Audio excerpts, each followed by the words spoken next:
কথা কি বুঝাইতে পারছি? নতুন আজকে সবাই বন্ডামি দেখুন, বন্ডামি এটারা কইল ভালো বুঝেছি। বন্ডামি ভিডিও বানাইতাম আইস। এই টাকার দাম চাইছি, বেমার ভালো হয়ে গেছে, কি নিতে?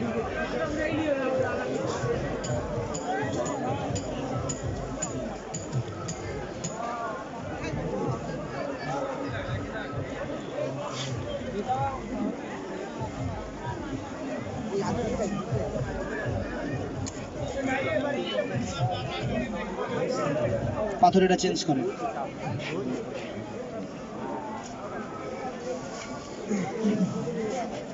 এটা পুরো দেন, এটা আরেকটা চেক করে দেন, এটা হবে না, এটা বাদ দিয়ে দেন, এটা ছুঁয়ে দেন। পাথর এটা ভালো, এগুলা পাথর দুধের মধ্যে দিতে হবে, বুঝতে পারলেন?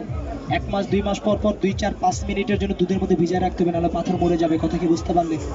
কারণ আপনি টাকা দেন, আপনি দেখে নেবেন, পচা জিনিস নেবেন নি। আপনি যদি উপকার না হয় তাহলে দাবির তলে কে থাকবে? আমি না আপনি? দাবির তলে কে থাকবে? হ্যাঁ, আমি থাকবো না নি? তাহলে আমি এই দুনিয়ায় আখিরাতের চিন্তা করি, পরকালের চিন্তা করি না। এই কিসের চিন্তা করি? এই কালের চিন্তা করি। আপনার ঠকায় আমার কোনো লাভ আছে? হ্যাঁ, ঠকালে আমার এই যারা মানুষ ঠকায় তাদের চেয়ার দেবেন কাউয়ার মতন হবে, বাচ্চায় মাংস থাকবে না, ওয়াই প্যান থাকবে না। যারা মানুষ ঠকাবে পুঁজি থাকবে না স্যার।